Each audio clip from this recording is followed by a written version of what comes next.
Uma boa noite a todos. É com muito prazer que nós recebemos vossa amiga Yara para abrilhantar nossa noite com as palavras lindas que ela sempre traz para nós. Também, Yara. Seja bem-vinda mais uma vez à nossa casa, que também é sua, né? Você que é aqui de Rifinolândia, tenho muito prazer que a gente recebe aqui. Eu agradeço, é minha sim, já é posse.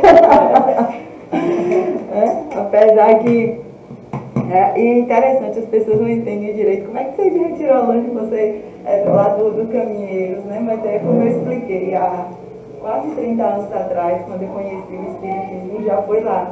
E aí quando eu voltei a morar aqui, né, regressei para a minha antiga casa. Então, gente, né? Boa noite, agradeço e a paz de Jesus. Para mim é sempre uma alegria estar aqui colaborando, compartilhando com vocês alguns estudos que a gente tem feito. E hoje um tema, né, que é um tema muito simples, mas ao mesmo tempo é um tema muito profundo. É um tema que faz a gente olhar para a gente sobre o nosso modo de vida e principalmente como a gente tem vivido essa doutrina que nós temos abraçado, que nós temos escolhido para ser nosso modelo e guia através dos ensinamentos de Jesus. Então hoje a gente tem a parábola dos vinhateiros homicidas, né, que está na Gênesis, os milagres e as predições segundo o Espiritismo, na parte das predições, no capítulo 17, as predições do Evangelho. E eu trouxe literalmente a parábola para a gente ler junto. Então, o tom de voz tá bom? Tá ótimo. Então, olha só. Havia um pai de família que, tendo plantado uma vinha, a cercou com uma sebe e, cavando a terra, construiu uma torre. Arrendou-a depois a uns vinhateiros e partiu para um país distante. Ora, estando próximo o tempo dos frutos, enviou ele seu servo aos vinhateiros para recolher o fruto da sua vinha. Os vinhateiros, apoderando-se dos seus servos, deram um, mataram o outro e a outro apedrejaram. Enviou-lhes ele outros servos em maior número do que os primeiros, e eles os trataram da mesma maneira. Por fim, enviou-lhes seu próprio filho, dizendo de si para si: ao meu filho eles terão algum respeito. Mas os vinhateiros, ao verem o filho, disseram entre si: aqui está o herdeiro, vinde, matemo-lo e ficaremos dono da sua herança. E com isso, pegaram dele, lançaram-no fora da vinha e o mataram. Quando o dono da vinha vier, como tratará esses vinhateiros? Respondeu: fará que pereçam miseravelmente esses malvados e arrendará a vinha a outros vinhateiros, que lhe entreguem os frutos na estação própria. Está no Evangelho de São Mateus 21, versículos de 33 a 41. Antes de adentrar as explicações que a espiritualidade compartilhou com Kardec nesse processo de decodificação, tem alguns pontos que eu gostaria de compartilhar aqui com vocês. Vamos pensar literalmente numa situação como essa. Uma pessoa tem uma terra, trabalha inicialmente, planta vinha. Só que, após fazer todo o trabalho, se muda para um país distante e arrenda o cuidado dessa plantação a outras pessoas. Chegando o tempo da colheita, primeira pergunta: por que ele não foi diretamente acompanhar o processo da colheita? Porque, imagine uma pessoa hoje tem uma terra que produz e a pessoa, quando chega o tempo da colheita, não vai lá. O que é que isso pode indicar? se a gente olhar para o nosso dia a dia hoje. Ele manda 3 empregados. E, ao invés de acontecer a colheita da plantação, esses empregados foram maltratados e assassinados. Isso já diz muito sobre o processo de plantar e colher. E mais uma vez a pergunta: por que é que esse dono dessa plantação não foi? E mesmo depois de ter acontecido o que aconteceu, ele não foi. Ele convoca outros funcionários em maior número, achando que era uma questão de quantidade de gente. Não, agora eu vou mandar mais gente, vai ser diferente. E acontece o mesmo procedimento. E mais uma vez, ele não vai. E aí ele manda o seu filho. Nos dias atuais, passaria pela cabeça de alguém que esse filho seria respeitado? Provavelmente não. E assim, de igual forma, se sucedeu com seu filho. E quantas vezes na nossa vida, no nosso dia a dia, nós não queremos nos responsabilizar pelos frutos da nossa plantação? Quantas vezes nós delegamos a outras pessoas as consequências dos nossos atos? Por que esse senhor não foi? Por 2 vezes os funcionários dele foram mortos. E mesmo assim, ele enviou seu filho. E vejam, ele estava numa terra, num país distante. Muitas vezes nós também queremos nos distanciar da nossa própria colheita. Só que não adianta a gente designar outras pessoas para fazer esse processo. Porque os nossos frutos são nossas responsabilidades. Nós é que somos responsáveis pela nossa plantação. Nós é que cabe a responsabilidade de ir lá e assumir a consequência.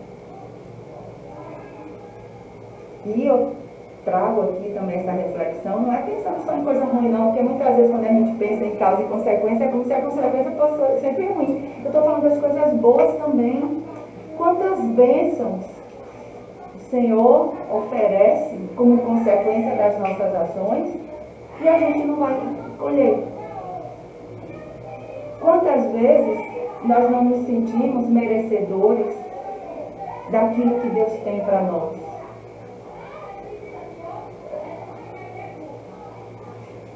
Quantas coisas boas a gente já não deixou de plantar? Porque a gente não estava na postura, na posição de assumir. Não, isso aqui é meu, eu mereço, fui eu que fiz. Isso é bom, é bênção de Deus. Então, a consequência, o plantio, gente, não é só ruim. Porque muitas vezes, né, quando se fala de plantar e colher, parece que é só o que é ruim. Não, a gente se esquece que cabe a nós também colher os frutos das nossas boas sementes. Aí aqui, um questionamento, né? Quando o dono da vinha vier, como tratará esses vinhateiros? Aí aqui fala sobre a justiça. Esses vinhateiros se apossaram, se apropriaram injustamente, mas que se sentiam no direito de ir, porque esse senhor estava distante. como se ele não se importasse. Como é que ele vai colher algo que ele não está aqui trabalhando, cuidando? E aí a interpretação que a espiritualidade compartilha com Kardec né? Essa reflexão foi só um ponto de vista para a gente pensar como também a gente não se responsabiliza pelos nossos frutos hoje. E as consequências pela não responsabilização daquilo que é nosso, também é desastroso. Né? Mas olha a interpretação que a espiritualidade compartilha. O pai de família é Deus. A vinha que ele plantou é a lei que estabeleceu. Os vinhateiros a quem arrendou a vinha são os homens que deveriam ir praticar a lei. Ou seja, Deus, como grande Senhor, dono de tudo que existe, fez tudo existir e confiou as leis, os princípios, e aí a gente pode pensar sobre tudo na vida, porque tudo que a gente planta, colhe. Né? Não tem como a gente plantar abacate e colher azeitona. Literalmente. E toda a lei, todos os princípios sobre como viver bem para colher os melhores frutos, Deus orientou. E ainda personificou todos os ensinamentos na vivência que Jesus veio nos servir como modelo e guia. Então, a esses vinhateiros cabia a missão de ensinar e praticar a lei. E justamente a estes que tinham a missão de ensinar e praticar a lei foram os homicidas da história.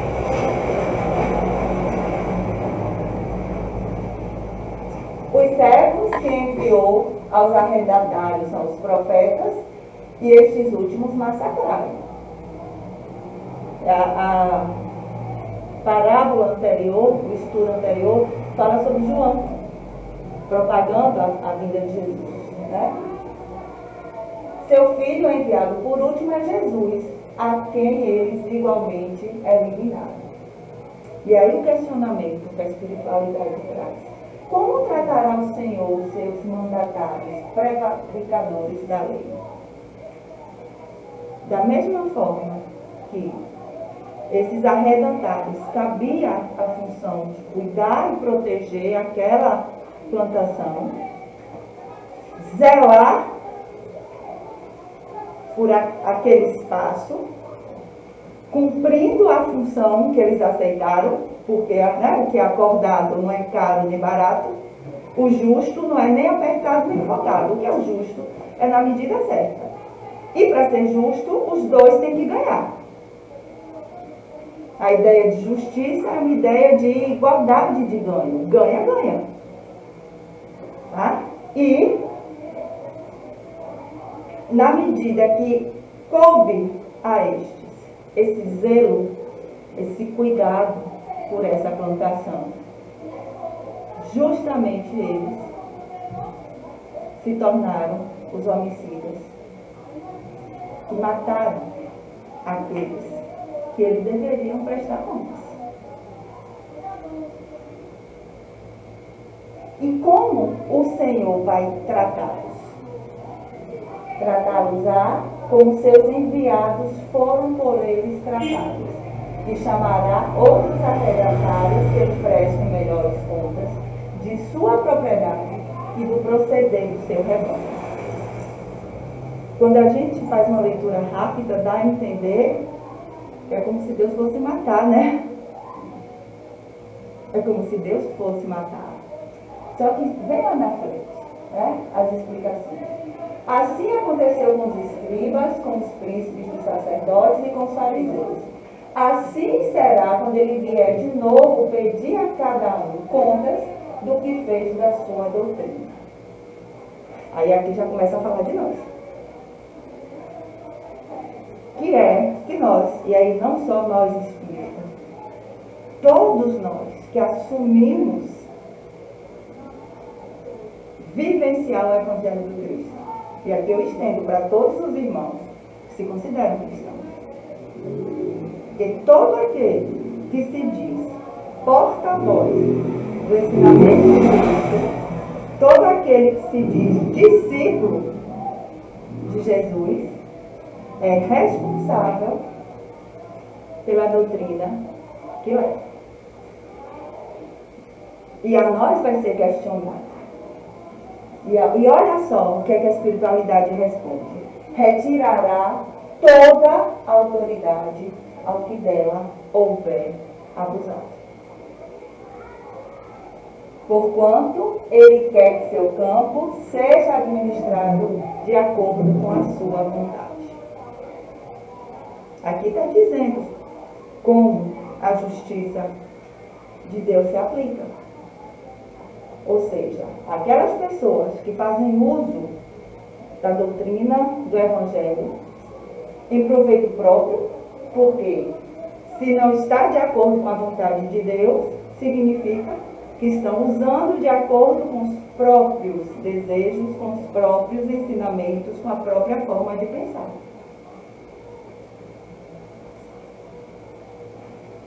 Ao cabo de 18 séculos, tendo chegado à idade viril, a humanidade está suficientemente madura para compreender o que o Cristo apenas explorou, porque então, como ele próprio disse, não o teriam compreendido.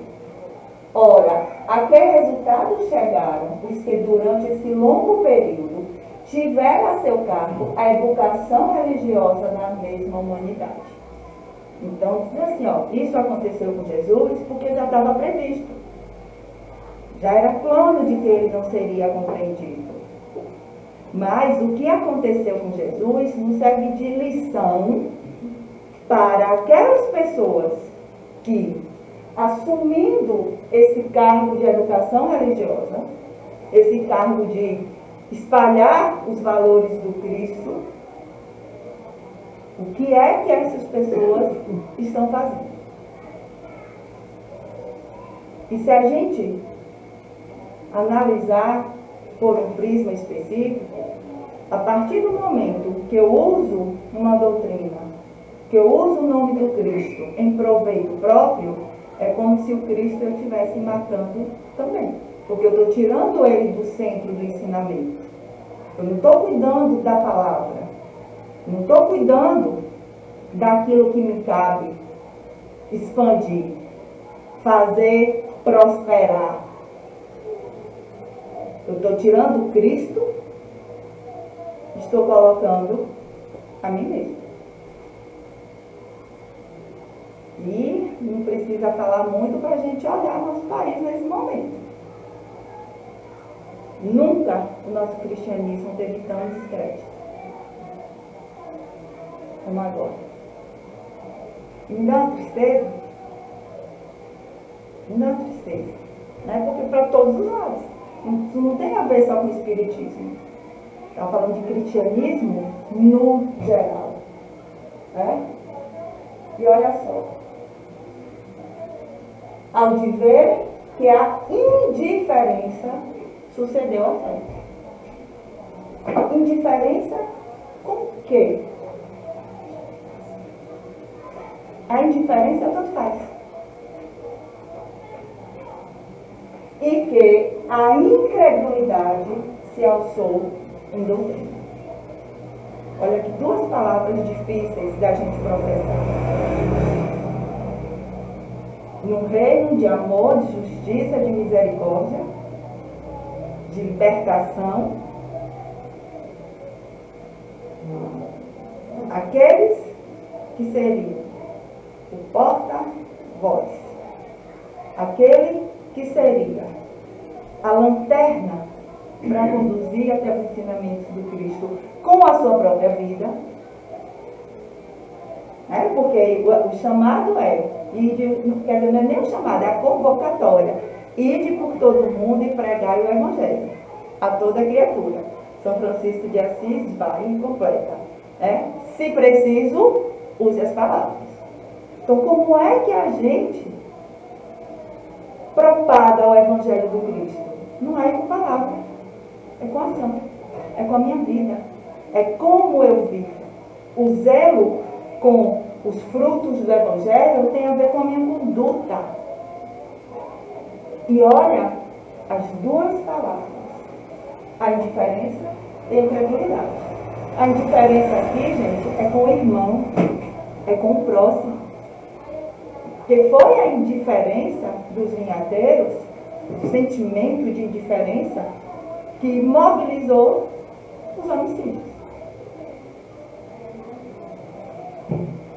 E é interessante, né, que na psicologia, quando a gente estuda a violência, principalmente a violência física, quando a gente estuda situações de, no geral, não apenas de homicídio, mas qualquer situação de violência, aquela pessoa que é o autor da violência, aquela pessoa que pratica a violência, tem uma sensação de que aquele que está sendo violentado não é humano igual, ou seja, se sente superior.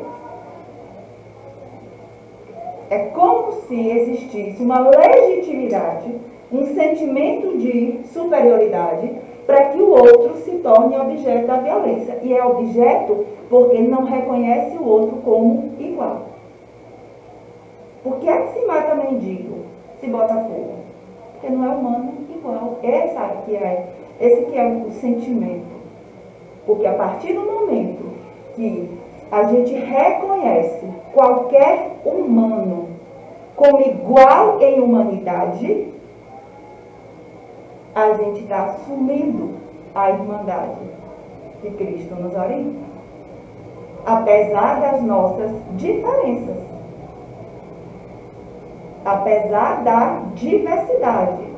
Só que diferença não é sinônimo de desigualdade. E a base de qualquer violência, é que o autor da violência, ele tem um sentimento de autolegitimidade, de que ele pode fazer o que quiser com o outro, porque o outro é inferior. E quando se trata de violência a si mesmo? Aí tem a ver com um processo que, inclusive, lá no Evangelho, segundo o Espiritismo, fala que é um tipo de suicídio. Quando a gente não preserva o nosso corpo, qualquer tipo de comportamento que é contra nós mesmos é suicídio. E o suicídio tem como base o desejo de sair de uma dor. E a não valorização da vida. Nesse caso, seria um complexo de inferioridade. Aí a gente precisa ver caso a caso. Né? Porque o fenômeno ele é biopsicossocial. Nós temos contextos sociais que favorecem mais a prática do suicídio. Mas o que é importante é a gente entender que existe uma dor. E muitas vezes essas pessoas, né, que acabam praticando uma violência contra si próprio, e que não é apenas o suicídio físico, baixa autoestima e autoviolência. Vitimismo, muitas vezes, de me achar incapaz, de achar que eu não tenho condição, não merecimento também. Então isso tem a ver com qual é o valor que eu estou dando para mim. E aí reverbera no ensinamento do Cristo, que é amar o próximo, como ele quer ser amado? Como a ti mesmo. Como a ti mesmo. Então o processo de relacionamento saudável com o outro começa relacionamento saudável com Deus, para a gente aceitar a doutrina, né? O amarás a Deus sobre todas as coisas, entender que existe algo para além da nossa compreensão e usar as leis, os ensinamentos de Deus, primeiro na minha vida, em mim. Porque aí eu vou conseguir amar o outro a partir do meu próprio amor. Só que amor próprio não é egoísmo. Então, nesse caso, iniciar não sendo indiferente para comigo mesmo, para não ser diferente com o outro. A valorização da minha vida. E aí, a partir do reconhecimento de que, apesar de tudo que eu estou vivendo, eu sou uma centelha divina. E aí, o que essa doutrina maravilhosa, né, que chega, me emociona, me mostra que enquanto a gente estiver aqui, nessa oportunidade, nesse presente da reencarnação, a gente tem a chance de desajustar. Não importa o que a gente fez, aqui é o lugar do ajuste, aqui é o momento da reparação.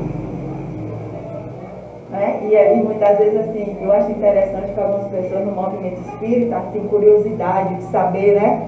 O que é que eu fui, como é que foi a minha vida. Eu não quero não, meu Deus. Não quero não, porque eu fico pensando, né? Meu Deus, a gente não consegue lidar. Eu vou falar brincando, mas é sério. Com os traumazinhos bestas da infância, dessa experiência, né? E a gente se acha uma coisinha. Imagine se a gente descobrir o que a gente fez. É por isso que o esquecimento é uma bênção. Nada contra quem quer saber. Eu não quero. Quero aproveitar, eu quero que o Senhor me conduza, né, daqui para frente. Quero, né, que os guias, os mentores espirituais, os amigos de luz me ajudem a aprender o que eu preciso. Porque eu não quero voltar aqui para repetir de ano, não. Quero aproveitar, mas não é um processo fácil. Porque, por isso que essa aceitação do divino é justamente porque a gente não compreende. Se a gente tivesse explicação para tudo, para que serve?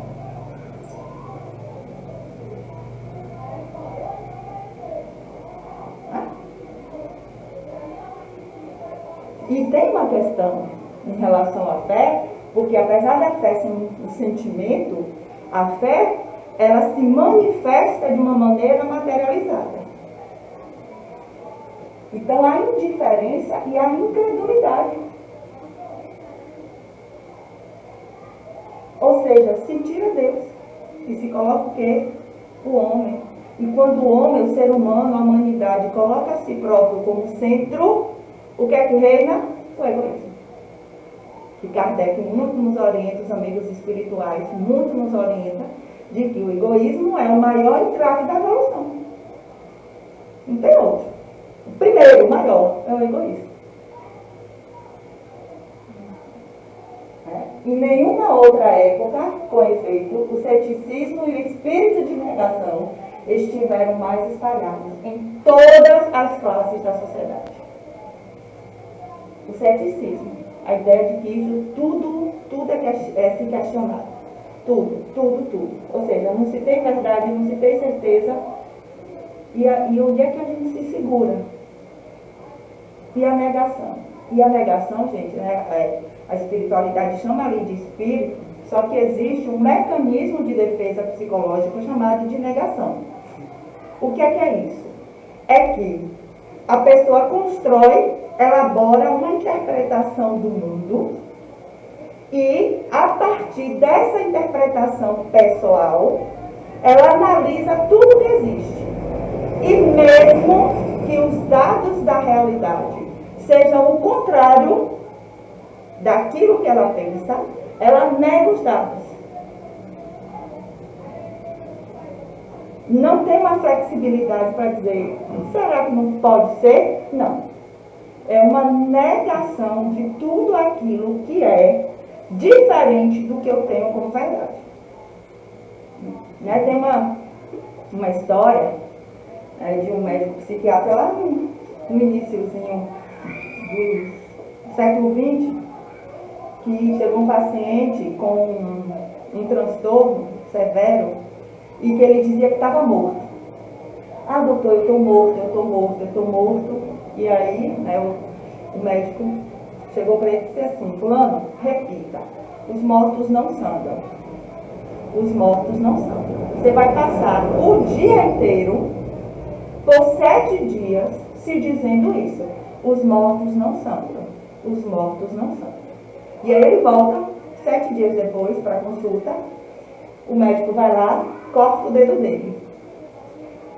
Na hora que o sangue desce, o que é que ele diz? Doutor, os mortos sangram. Isso é a negação.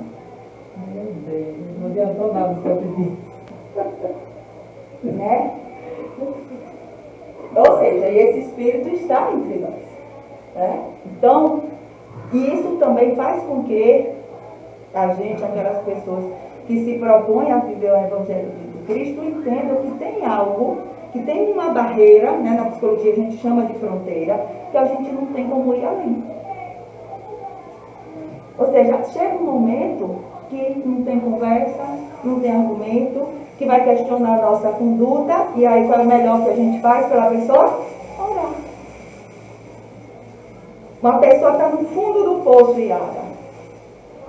Primeiro, para a gente saber que ela está no fundo do poço, ela tem que pedir ajuda. Como é que a gente vai saber? Né? Uma pessoa pode ir lá, joga a corda, mas a pessoa tem que segurar para sair. Ela tem que fazer a força para sair. Então, existe algo que só o ser humano é capaz de fazer por ele mesmo. E eu acho isso divino. Porque se a gente tivesse a condição de mudar os outros, a gente já se acha coisas grandes. Que malmente a gente vê a dificuldade que é para mudar a gente. Uma coisinha simples. Basta o doutor dizer assim, não pode comer isso, pronto. Vai ter que fazer atividade física, pronto. É o fim do mundo. Imagine se a gente tivesse essa capacidade de mudar o outro. Existe algo que só o ser humano pode fazer por ele próprio. Né? Muito obrigada, minha irmã. E aí, né? Mas, se algumas das palavras do Cristo se apresentam encobertas pelo véu da alegoria, pelo que concerne a regra de proceder, as relações de homem para homem, aos princípios morais a que ele expressamente condicionou a salvação. Seus ensinos são claros, explícitos e sem ambiguidade.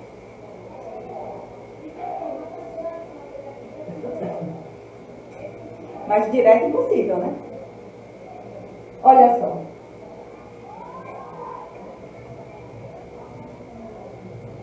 As palavras do Cristo estão, por mais que estivessem cobertas, elas falam sobre as regras do proceder.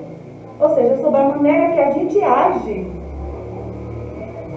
É importante o nosso pensamento, importante as nossas emoções. O pensar e o sentir prejudica a mim mesmo. Mas a ação tem a ver com a relação de homem para homem.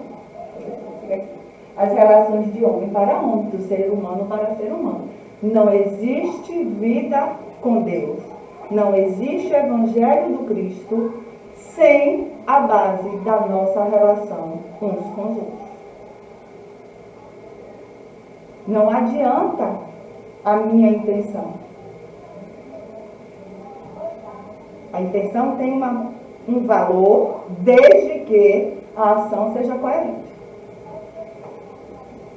Mas nas nossas relações é que estão os princípios morais. E olha, que condiciona a nossa salvação. Que a gente pode trocar aqui pela evolução. Salvação para nós é a libertação do nosso estado anterior e o progresso. Isso que é a salvação para nós. Ou seja, a nossa salvação, a nossa evolução está condicionada à maneira que a gente trata uns aos outros. E tem mais. Que fizeram das suas máximas de caridade, de amor e de tolerância. Caridade, amor e tolerância. Para a gente fazer caridade, alguém tem que precisar da gente. E tem um termo que eu gosto muito, tá? Eu gosto muito de estudar hebraico. Tem um tempinho parada, mas eu gosto. Vou voltar em breve. A palavra em hebraico, caridade, que inclusive está no Testamento, é tzedaká, que é a mesma palavra que significa justiça. Então, fazer caridade não é doação. Não é apenas dar aquilo de material que a pessoa precisa, mas é fazer justiça para que aquela pessoa saia da condição de necessitado. Essa é a verdadeira caridade. Porque quando a gente pensa a caridade apenas como doar o material, se a gente pensar direitinho, o egoísmo toma conta ligeirinho. Porque, né, eu ajudo, eu faço, eu sou caridoso, eu faço pelo outro. Se o que a gente faz mantém a pessoa na condição, a gente não está praticando a caridade em essência. A essência da caridade é a transformação da vida daquela pessoa, para que ela tenha condição de suprir as suas próprias necessidades materiais. Está aqui dizendo, primeiro que a caridade. O amor. O amor, gente, minimamente, é a gente olhar para o outro como um humano igual a nós. A gente só consegue amar o diferente, os excluídos, os rejeitados na nossa sociedade, se a gente enxergar Deus ali. Ai, Yara, mas o que ele faz eu não concordo. Quem é eu e você para julgar? A gente não tem que concordar nem que discordar do que o outro faz, porque a gente não vai dar conta da ação do outro. Você não acha certo? Não faça. Não faça. O amor genuíno só vai existir na humanidade quando a gente reconhecer uns aos outros como originários do mesmo Espírito Divino e caminhantes, aprendizes desse processo de evolução para chegar até Deus, que é a finalidade de todo Espírito. Nós só estamos em momentos diferentes e não tem ninguém melhor do que ninguém. O nosso processo evolutivo ele precisa ser marcado por um processo de transformação minha experiência. É eu que sou a minha medida, que é quando eu olho para mim e vejo, antes eu era assim, hoje eu sou assim. O outro não é parâmetro, a gente não pode se medir na régua do outro. Então a gente não tem nem que concordar, nem que discordar do que ninguém faz. Não faça. E aí a gente vai aprender a amar. E a tolerância, que é um negocinho difícil. A tolerância, a gente não aprende a tolerar convivendo com quem pensa igual a gente. Imagina, todo mundo aqui. Gente, isso aqui é isso. Ah, é isso mesmo. Gente, isso aqui, é isso mesmo. Ah, o que é que vocês acham disso? Não, o boi é preto mesmo. A gente vai aprender a tolerar como? Quando alguém chega e diz, não, mas eu não acho isso não. Não, mas isso aqui é melhor. Não, mas a gente só aprende tolerância e respeito com o diferente. Por isso que Deus fez um mundo tão diverso. Senão a gente seria igual caixa de fósforo. Todo mundo igual. A natureza divina é diversa. Olhem as plantas. Vejam os pássaros, os animais. Tem determinadas árvores que uma folha não é igual à outra. A diferença é a criatividade, a manifestação do divino. E serve para nos ensinar a respeitar e a ser tolerante. Não é convivendo com quem pensa igual. Só que a gente quer andar nas panelinhas. Perdendo uma oportunidade magnífica de aprender a ser tolerante e de aprender a respeitar. Das recomendações que fez a seus apóstolos para que convertessem os homens pela brandura e pela persuasão. Só que aqui a brandura tem a ver com o tratamento. E a persuasão aí não tem a ver com uma manipulação. É o convencimento, como a gente já viu, pela nossa conduta. É assim que a gente convence. E verdadeiramente a gente vive a doutrina do Cristo. Da simplicidade, da humildade, do desinteresse e de todas as virtudes que ele exemplificou. Ou seja, o que vocês fizeram com isso? E outra coisa aqui, gente, que eu acho importante. Existe um equívoco a gente tratar a pobreza como sinônimo de humildade.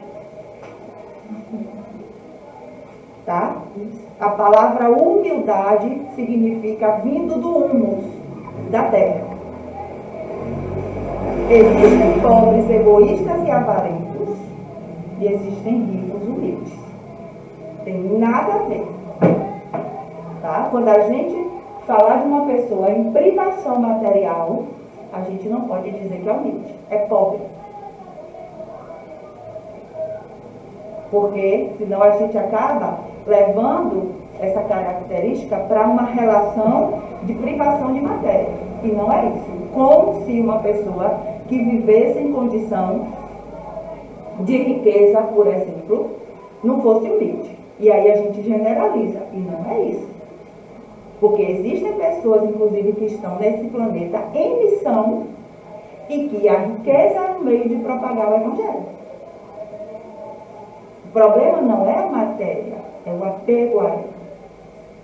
Porque enquanto a gente vive no planeta Terra, a gente precisa da matéria, a gente precisa comer matéria, terra. Não é a matéria, é a maneira como a gente usa.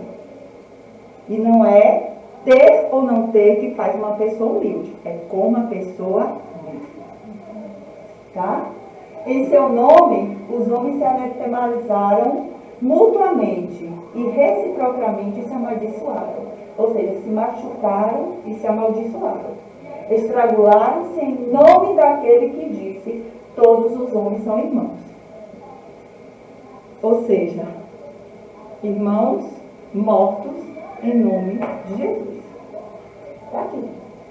Em seu nome. Estrangularam-se em nome daquele que disse: todos os homens são irmãos.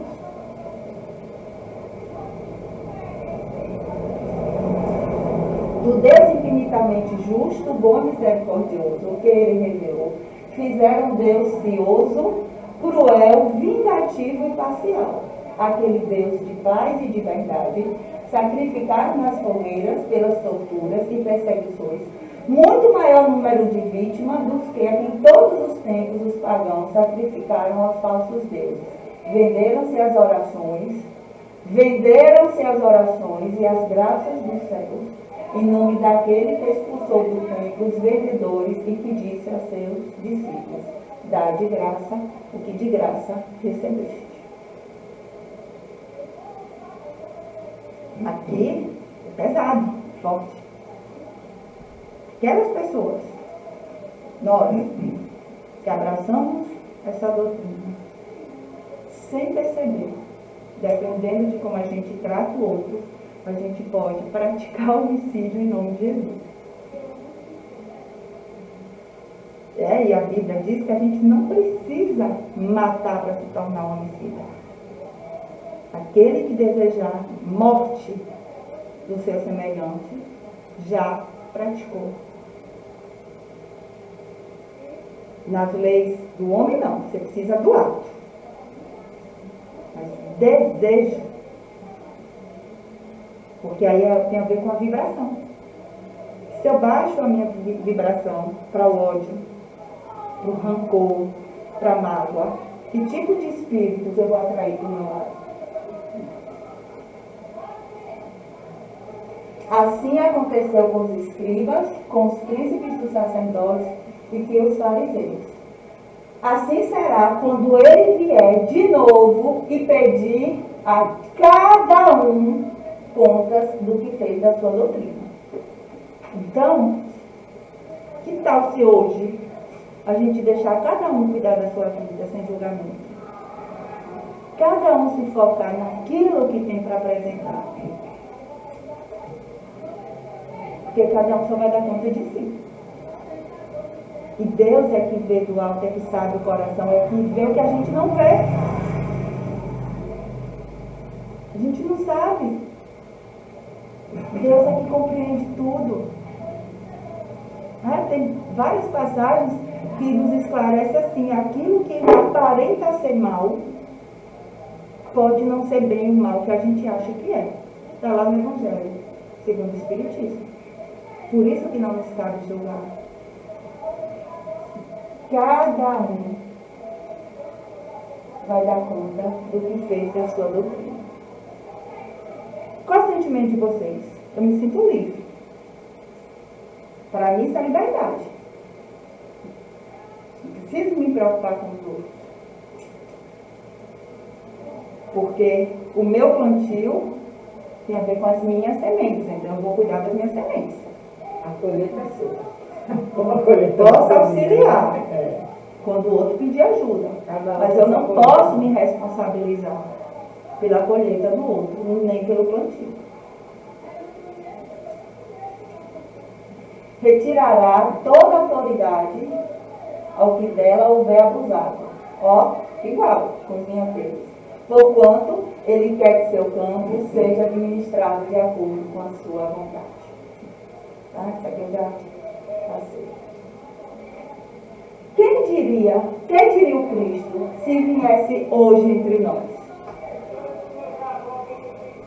Se visse os que se dizem seus representantes a ambicionar as honras, as riquezas, o poder e o fausto dos príncipes do mundo, ao passo que ele, mais rei do que todos os reis da terra, fez sua entrada em Jerusalém montado no jumento.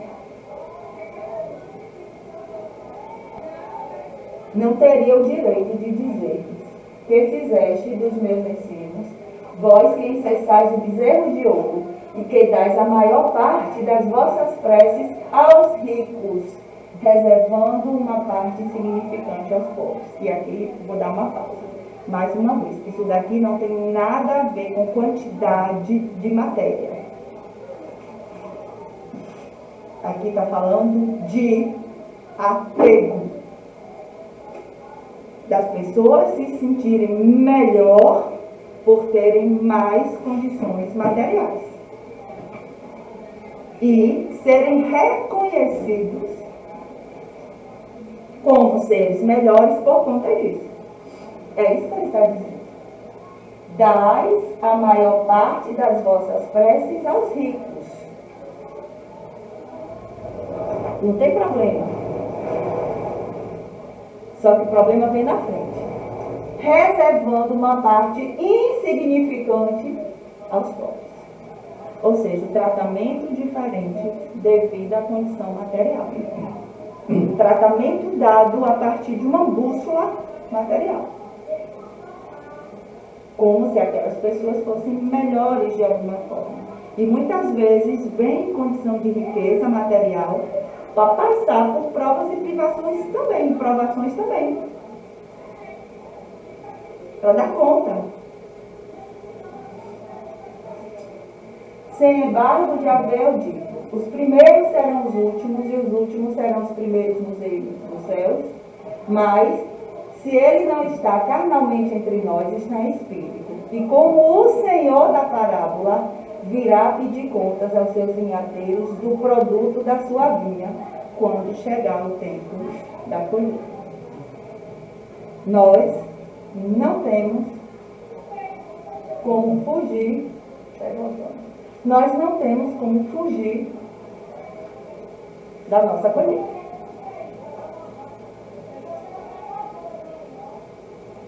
Dos nossos frutos. Cada um vai dar conta dos seus. Eu não vou dar conta de ninguém. E aí, vou repetir. Isso para mim é libertador. A gente muitas vezes não sabe nem lidar com a gente mesmo, faz uma coisa, se arrepende, depois bota a mão na consciência, poxa, para que eu falei isso, por que eu fiz isso, eu poderia ter feito, eu acho que a gente já tem conflito demais para lidar com a gente. Porque até a orientação da espiritualidade em relação aos filhos diz que a nossa missão é guiar pela senda do bem. É orientar pela senda do bem. Se ele vai ou não, já não nos cabe. Os filhos, parte de nós. Então, Jesus é o supremo governador da terra e, ao mesmo tempo, o supremo servidor das criaturas humanas. Porque ele veio em carne nos mostrar modelo e guia de como viver caridade, amor e tolerância. Principalmente pela maneira que ele tratava as pessoas. em igualdade de humanidade. Fosse leproso, fosse prostituta, fosse cobrador de imposto, Jesus não via a condição. Jesus via a humanidade. E como humanidade, somos todos irmãos. Que mundo maravilhoso seria se a gente vivesse isso verdadeiramente. Mesmo sem concordar, mesmo agindo diferente, mas vendo, mesmo naquele que não concorda, a misericórdia de Deus e igual a mim em humanidade. No Evangelho segundo o Espiritismo, no capítulo 13, tem: amemo-nos uns aos outros e façamos aos outros o que quereríamos que nos fizessem eles. Toda religião, toda moral se acham encerradas nesses dois princípios. A gente se preocupa tanto na gente, muitas vezes sem perceber a gente está no egoísmo, e está claro que aquilo que a gente busca, que é o nosso melhoramento, a nossa reforma íntima, a gente precisa do outro para a experiência de crescimento, do que eu não gosto, do diferente, do que eu não concordo. É ele que me ensina. Não é o que está comigo concordando igualzinho, não. Mas a nossa tendência é a negação, é a rejeição. Quando, enfim, nos enlaçarmos na experiência comum, na posição de filhos de Deus, irmãos autênticos uns dos outros, então o egoísmo terá desaparecido da terra, para que o reino do amor se estabeleça definitivamente em nossos corações. André Luiz. Vou repetir. Quando, enfim, nos enlaçarmos na experiência comum, na posição de filhos de Deus, irmãos autênticos uns dos outros, então o egoísmo terá desaparecido da terra. Enquanto a gente se achar melhor do que o outro em qualquer coisa, o egoísmo está reinando na nossa vida. Para que o reino do amor se estabeleça definitivo em nossos corações. E aí, Marcos 12:31, e amarás o teu próximo como a ti mesmo. Aí a necessidade da gente trabalhar esse amor próprio. E ninguém ama sem tolerar. Ninguém ama. E tem uma coisa assim que é bem interessante. A gente precisa entender que amor é decisão. Não é um sentimento que surge depois da ação. Não é antes. Que a gente acha que tem que amar para fazer alguma coisa. A melhor maneira da gente aprender a amar é servir. Por isso que a caridade é tão necessária. Que é para a gente aprender a servir. O amor vem depois. Quer aprender a amar?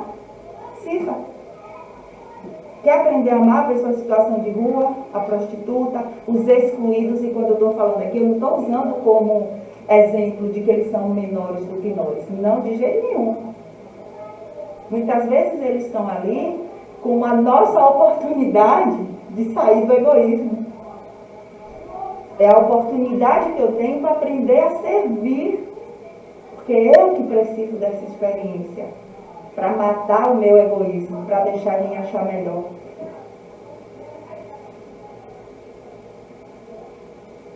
Quer aprender a amar os excluídos? Sirva. Visite uma penitenciária. Vá numa cadeia e consiga olhar para aquelas pessoas como irmãos. Pensa aí. E como eu estou amando o meu próximo?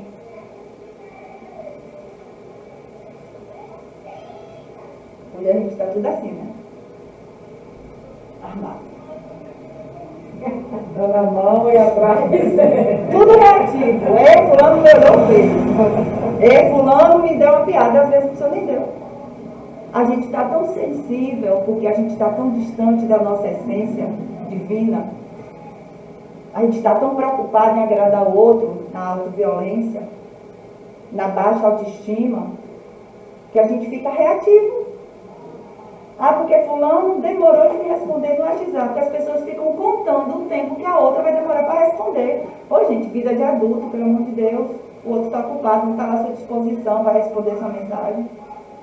As pessoas sofrem, gente, por conta disso. Olha como a gente está reativo. Qualquer coisinha machuca a gente. Enquanto o outro só está sendo quem ele consegue ser. Espíritos vivendo a experiência humana, aprendendo como eu e você. E aí não é à toa que a gente tem tanto adoecimento nesse momento. Tantos problemas psicológicos da infância até o idoso. Não está escapando ninguém. E aí quando a gente olha quais são os valores, quais são os princípios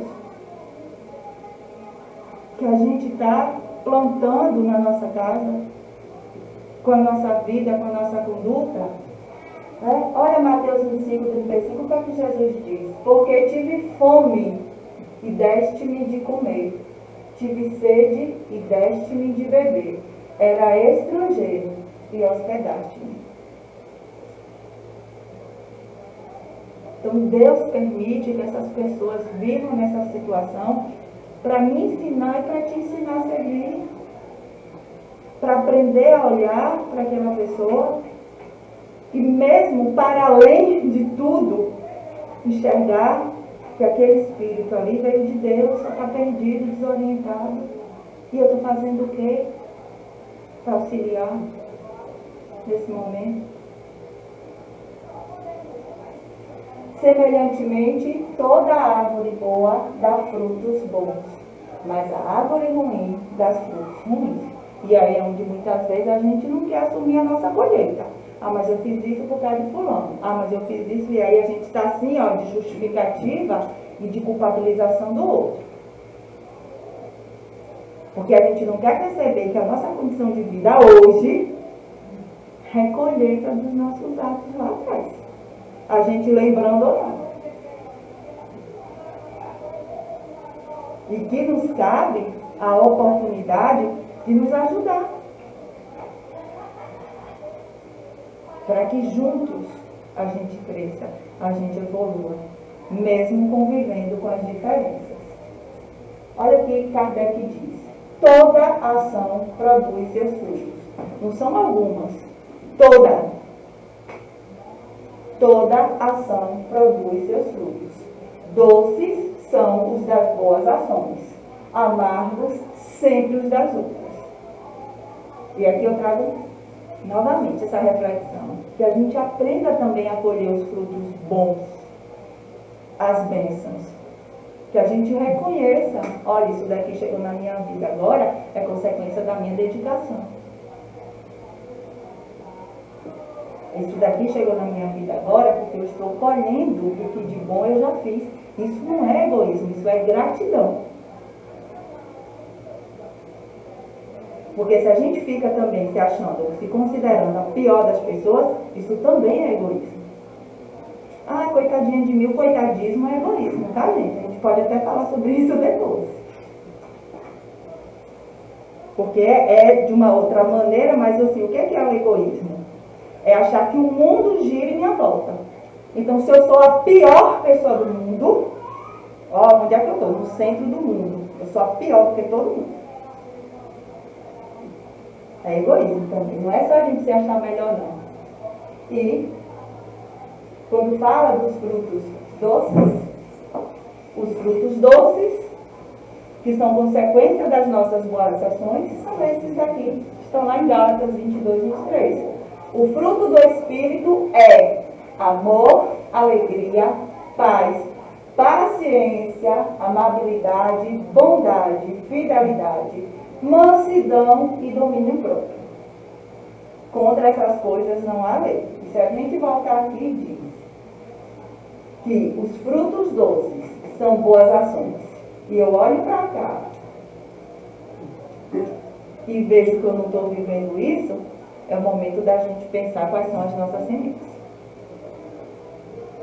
Porque se eu não estou colhendo os frutos doces, o amor, a alegria, a paz, a paciência, a amabilidade, bondade, fidelidade, mansidão e domínio próprio, se eu estou colhendo outros frutos, isso tem a ver com as sementes que eu estou plantando. O Espiritismo não torna ninguém melhor do que qualquer outro irmão. Apenas fornece elementos para reflexões e autoconhecimento, a fim de que o espírita busque aperfeiçoar-se. O Espiritismo não serve ao outro, para mim.